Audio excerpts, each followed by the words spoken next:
누구와의 비교도 거부한다. 독창적인 시선으로 정치권을 통찰하는 여의도 필렛 시간. 한국 정치인들이 가장 많이 찾는 최고의 분석가 박성민 정치 컨설턴트와 함께합니다. 안녕하세요. 왠지 박성민 대표를 찾으면 이기고 안 찾으면 지는 것 같은 느낌이 드는 거 왜일까요? 아닌가요? 아유, 저는 진짜 그렇게 아니, 소문 좀 내주세요. 예. 아니 그냥 약간 그런 느낌이 좀 들어서 박성민 대표와 선거를 같이 좀 도움을 좀 청하면 이길 수 있고. 아니, 제가 아니면, 이제 예. 그 제가 정치와 관련된 그 정체성이 이제 세 가지가 있거든요. 예. 그 정치 컨설턴트 전략가, 예. 그다음에 이제 이렇게 방송 나서 하는 정치 분석가, 예. 그다음에 신문에 이제 글을 쓰는 정치 칼럼니스트. 예. 제가 제일 좋아하는 건 정치 칼럼니스트입니다. 정치 칼럼니스트라는 예. 거를 제가 제일 좋아하고, 예. 근데 제일 잘하는 건 예. 그 정치 컨설턴트입니다. 전략가. 전략가. 그리고 예, 중요하죠. 제일 예. 못하는 건 이 정치 분석가입니다. 그 못하는 거 저랑 하고 계시는 거군요 지금. 예. 예. 하지만 그거 가장 못한다고 하시는 건 오늘은 가장 잘하는 수준으로 저희가 끌어올리기 위해서 정치 전략적인 측면에서 보면 이제 선거가 끝났으니까 좀 평가를 할 수 있잖아요. 이제 평가를 좀 해보시자고. 왜냐하면 선거 끝나고 오늘 첫 출연이시거든요. 이 결과 이렇게 나온 거 어떻게 분석하고 계세요? 제가 그 KBS 개표 방송을 했거든요. 예. 그러니까 그 대통령 선거 개표 방송은 출구 조사가 탁 나올 때 예. 텔레비 화면에 확 뜨잖아요. 카운트다운 하면서 막 긴장감이 있고 0.6% 차이. 그건 저도 그때 그 시간에 같이 보는 겁니다. 예. 예. 저도 그렇고 예. 유시민 씨도 그렇고 다 그 시간에 같이 보는 건데 예. 이번에는 방송 들어가기 바로 직전에 예. 그 레인지를 알려주더라고요. 레인지. 예. 그러니까 민주당 몇 석, 예. 국민의힘 몇 석 이렇게 알려줘요. 예. 근데 민주당 178에서 196, 예. 국민의힘 87에서 105 이렇게 나갑니다. 이렇게 알려주더라고. 나는 깜짝 놀랐어요. 저는 그 정도는 안 받고 예. 그 이른바 이제 범야권 한 175대 예. 125 정도 예. 뭐 그런 정도 될 거라고 봤는데 그러면은 한 108이었으니까 한 17개 정도 그러니까 15개. 틀리셨네. 그건 4년 전에도 그 정도 틀렸어요. 예. 제가.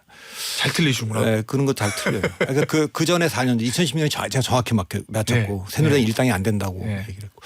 그런데 제가 드리려는 말씀은 예. 108석이잖아요. 네. 그러니까 4년 전에는 그 개헌저지선 읍소해 갖고 103석 했어요. 예. 이번에는 탄핵저지선 읍소해 갖고 108석 하더라고요. 그 선이 있잖아요. 그러니까 이게 뉴노멀이 된 거예요. 그러니까 뭐 200개. 제가 주목한 건 뭐였냐면 예. 보수 정당 역사상 총선을 3번 연속 진 건 처음입니다. 그러네요. 그러니까 이게 3번을 졌는데 예. 질 때마다 당명이 다 달라요. 그러니까 2016년에는 새누리당, 예. 2020년에 미래통합당, 예. 이번에는 국민의힘. 중간에 또 대통령 선거하고 저 지방선거 때는 자유한국당이라는 당도 있었어요. 예. 그러니까 반대로 뒤집어 말하면 음. 더불어민주당이요. 예. 같은 당명으로 3번 이긴 것도 처음이에요. 그러니까 민주당도 안 될 때는 비주류일 때는 매번 당명을 바꿨어. 선거 때마다. 맞아. 예. 근데 제가 당명을 다 기억도 못해요. 당명. 근데 민주만 계속 들어갔지. 근데 다 더불어민주당이라는 당명으로 지금 2016년, 2020년, 2024년까지 쭉 이기고 있어요. 그 얘기를 제가 드리는 이유는 예. 한국에서 이제 총선 정치에서는 민주당이 주류가 된 거예요. 예, 그 얘기 많이 그러니까 하셨죠. 예. 1990년 3당 합당 이후에는 뭐 민자당 대 반민자당, 한나라당 대 반한나라당, 새누리당 대 반새누리당. 보수 정당이 유일하게 독자 집권이 가능하고 민주당은 뭐 DJ 변합을 해야 된다, 뭐 노무현 정몽준 후보 단일화를 해야 된다, 문재인 안철수 후보 단일화를 해야 된다, 뭐 통합진보당 정의당하고 선거 연대를 해야 된다. 근데 지금은 그게 필요 없어요.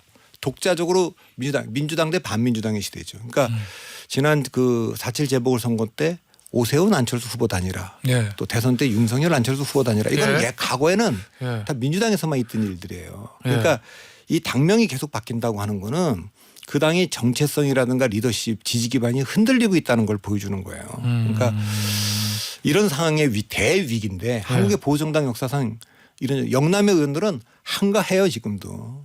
매우 뭐 TK는 지난번에도 그러고 이번도 또 다 이겼고. 어제 사선 중진 의원 연석회의 때 TK 출신의 반인데 조용히 그냥 1시간 만에 끝났다고. 대부분 발언은 수도권 의원들이 아니 했다고. 지난번에도 103석 한 다음에 영남 당대표, 영남 원내대표, 사무총장 하면서 제가 잊지 못하는 얘기는 네. 수도권에 인물이 없어서 아니 선거를 질 짓을 해놓고 네. 다 졌기 때문에 인물이 없으니까 우리가 해야 된다. 예. 아마 제가 보기 영남은 이번 또 그럴 겁니다. 부산이나 대구 경북 사람도 또 그럴 거예요. 원내대표 우리가 해야 되고 뭐 당 우리가 해야 되고 본인들은 이번 선거 얼마 안 졌으니까 5.4%니까 다음에 하면 대통령 선거는 이긴다. 그 얘기 잠시 후에 해볼 거예요. 예.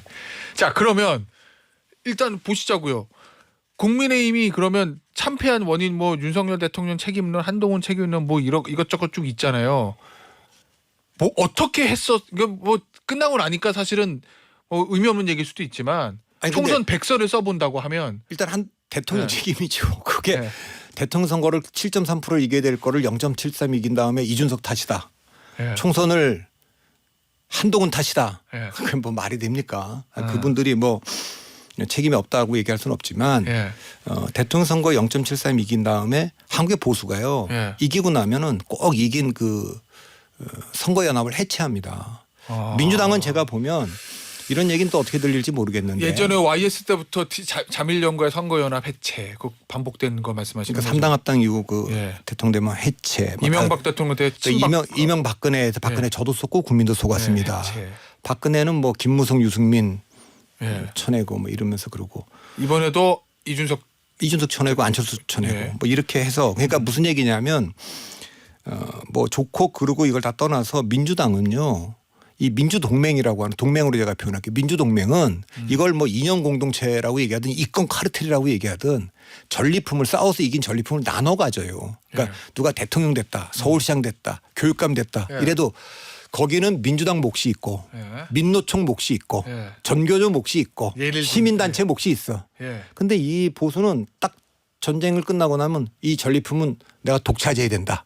그래서 이제 뭐 친박도 있고 친윤도 있고 나머지 다 쳐내는 거죠. 그러니까 일단 패배의 원인은 그 이준석 대표 그 선거연합을 해체하면서 그러니까 거기서부터 시작이다. 그렇죠. 그러니까 지방선거 승리했을 때 53% 같은 지지율이 당대표 윤리 해부하면서 37%로 떨어진 이후에 회복을 못했잖아요. 그러니까 그 상태로 쭉 왔고 그리고 이제 전당대회 때 뭐 그럼 테리따봉부터 시작이네요. 예, 그러니까 100% 그 당원 투표로 가야 된다.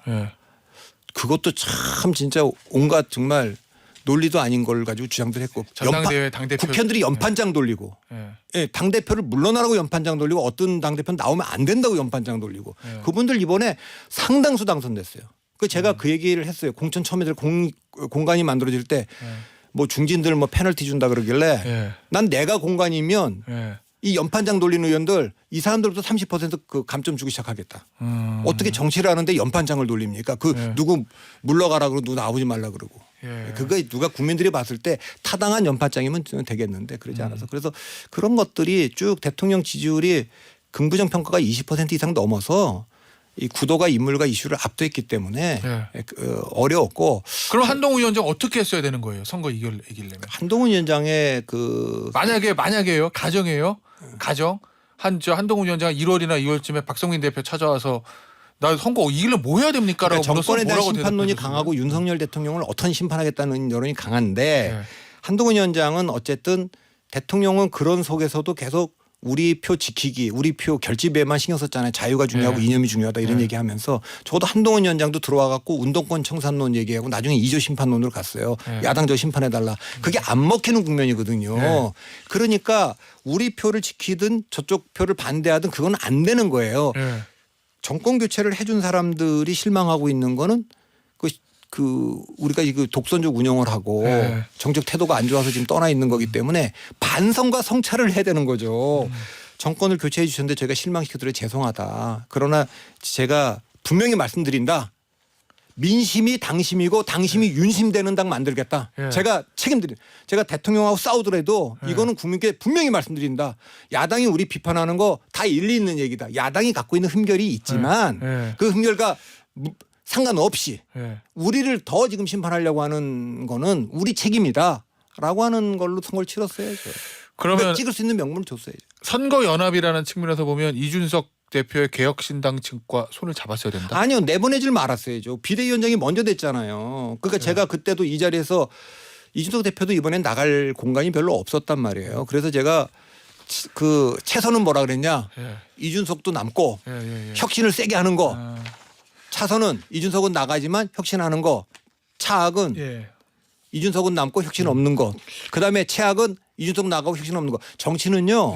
최선을 꿈꾸지만 최악만 선택하지 않고 차선과 차악 중에 선택하는 거예요. 알겠습니다. 며칠 차이긴 하지만 내보내지 말았어야 된다. 그 당연하죠. 예. 네. 알겠습니다. 그 내보낸 다음에는 합당할 그거는 뭐 나간다면 어려워진 거고. 알겠어요. 그 한동훈 위원장이 그 이준석 대표가 그때 12월 27일인가 예고했잖아요. 그 전에 예, 비대위원장 됐잖아요. 예. 저는 한동훈 의원이 제일 먼저 얘기했어요. 이건 이준석 대표 만나서 예. 같이 합시다라고 했었어요. 알겠습니다. 자, 그런데 여당 일부에서 나오는 이 총선에 대한 평가는 좀 다른 것 같습니다. 이 박수영 의원이라고 이번에 부산 남구인가요? 예. 그래서 당선된 의원이 있습니다. 예, 전 여의도 연구원장, 국민의힘 싱크테크인 여의도 연구원장을 했던 박수영 의원이 페북에 이런 글을 썼어요. 자, 4년 전에 4년 전에 미래통합당 총선이 참패했을 때 그때 당선자 총회에서 앞으로 대책에 대해서 제가 발제를 했습니다. 다른 발제자인 박성민 대표는 이 박성민 저 대표를 의미하시는 것 같아요. 당시에 4년 전에 당명부터 당원 당규 그리고 지도체제까지 한마디로 마누라 빼고 다 바꿔야 한다는 취지의 발제를 했습니다. 저는 달랐습니다. 당내 의석은 103석으로 많이 줄었지만 득표율은 8.5%밖에 차이 나지 않았고 4.5%만 가져오면 대선에서 승리할 수 있다고 주장했습니다. 싹 바꾸기보다는 의정활동에 충실해야 한다고 말했습니다. 그래서 대선 이겼습니다. 본인이 많이 맞았습니다. 요 얘기예요. 지금도 같은 심정입니다. 이번 총선 참패는 했지만 4년 전보다 의석은 5석이 늘었고 득표율 격차는 5.4%로 줄었습니다. 요 얘기거든요. 그러니까 별로 실망할 필요는 없다. 뭐 요 얘기인 것 같은데 이 분석은 이거 뭐 어떻게 그분은 봐야 배지를 달았으니까 실망 안 할 것 같아요. 그래요. 그리고 뭐 4년 전에 제가 갔던 기억이 있어요. 그때 네. 당선자 연찬에도 제가 갔었고 예. 낙선자 연찬에도 제가 갔던 기억이 예. 있습니다. 근데 저는 이제 일단 마누라는 말은 잘 안 쓰니까 예. 제가 했던 말은 아닌 것 같고 모든 걸 그런 취지의 얘기였다는 그런 것 같아요. 약간 클리셰한 표현인데 예. 그런 표현 제가 별로 안 좋아하니까 그런 거는 아니고 전면적으로 바꿔야 된다는 거. 103석에서 108석을 했는데 의석 5석 늘었다고 얘기하는 게 저는 궁금해요. 그 정신 세계가. 그리고 그분이 네, 솔직히 말씀드리면 제가 참고를 더 드리면 당시에는 김태호 의원이나 홍준표 의원이 무소속 권성동 의원과 무소속 있었거든요. 그거 다 합치면은 107석이었을 거예요. 한 석 늘은 거예요. 그렇게 사실은 실질적으로 얘기하면 5석보다는 한 석 늘은 거죠. 예. 그런데 아까도 말했지만 네. 그 이번에도요 국민의힘 보수정당이 반성해야 되는 거 보수가 한때는 주류였잖아요. 30년간 주류였는데 이번에 시나리오 중에는 이기는 시나리오는 아예 없어요. 예. 이길 생각은 없어. 예. 얼마나 지느냐 100석을 얻어서 탄핵을 저지하느냐 120석을 얻어서 패스트트랙을 저지하느냐 한 135석을 얻어서 원내 단독 가반을 민주당을 저지하느냐 이 얘기만 있는 거 아니에요. 예. 저는 박수영 의원이 경기도 부지사도 하고 예. 엘리트 관료 출신이고 행정관료 뭐 부지사 그 수원에 나갔다 떨어졌잖아요. 그리고 지금 부산 간 분 아니에요. 그분이 자신 있으면 당을 위해서라면 서울에 와야죠. 그 어렵다는 수원에 와서 출마를 해야지. 지금 서울이 그냥 전멸하고 있는데 그분도 연판장 돌린 분 중에 한 분일 겁니다. 그런데 그 부산에서 지금 이 선거 졌는데 지난번보다 몇 석 더 했고 우리가 갖고 오면 된다. 저는 저는 뭐 하여튼 근데 이런 분석은 왜 하는 거라고 보세요? 일종의 당이 너무 침체돼 있으니까 치열합하기 위한 그분을 한번 불러갖고 한번 물어보세요. 그런 분석이 네. 뭐 당에 도움되는 것인지. 뭐 국민의 그 동의를 받을 제가 얘기를 말씀드리는 건 네. 정치적으로 그 세상을 지배하는 두 가지 방법이 있어요. 자기 생각대로 현실을 바꿀 힘이 있으면 이 독재하면 됩니다. 박정희 전 대통령 그렇게 했잖아요. 근데 그게 불가능해지고 했을 때는 현실에 맞아 자기 생각을 바꿔야 되는 이 선거를 잘해야 되는 거 아닙니까? 그렇기 때문에 대통령과 당이 국민을 어떻게 보고 세상을 어떻게 보냐는 중요하지 않아요. 세상과 국민이 대통령과 당을 지금 국민들이 그 당을 어떻게 보느냐를 성찰이 없는 거예요. 그러니까 자기 객관화가 안 되는 거예요. 그러니까 요 얘기 좀 하고 싶은데 대통령이나 지금 좀 박수영 의원 같은 분들이 인지 부조화에 빠져 있는 거예요. 인지 부조화가 뭐냐? 실제 자기가 믿는 세계와 실제 세계가 분리되어 있는 거예요. 그러면 이제 괴롭거든요. 왜? 우리가 이렇게 잘하고 있는데 왜 선거 결과는 이렇게 나오지? 어떻게 조국 같은 사람이 어떻게 이재명 같은 사람이 당대표를 하지? 어떻게 김준영 양무석이 당선되지? 이렇게 얘기를 한단 말이에요. 그러니까 자기가 믿고 있는 세계에서 상식에서는 그게 그렇게 되면 안 되잖아요. 근데 그런 결과 나오면 이제 괴롭단 말이에요. 이걸 해결하는 방법은 두 가지가 있어요.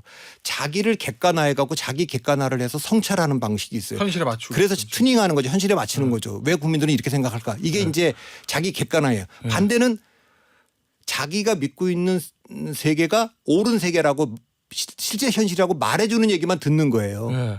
유튜브 듣는 거죠. 그럼 거기는 자기 합리화가 되는 거예요. 근데 자기 합리화가 되면 예. 뭐 사람이 진통제를 맞건 마약을 하건 그런 거 술을 마시든 그게 문제 해결되는 게 아니잖아요. 예. 그럼 지금도 어떻게 되냐. 정상적인 당이라면 이성이 작동하면 예.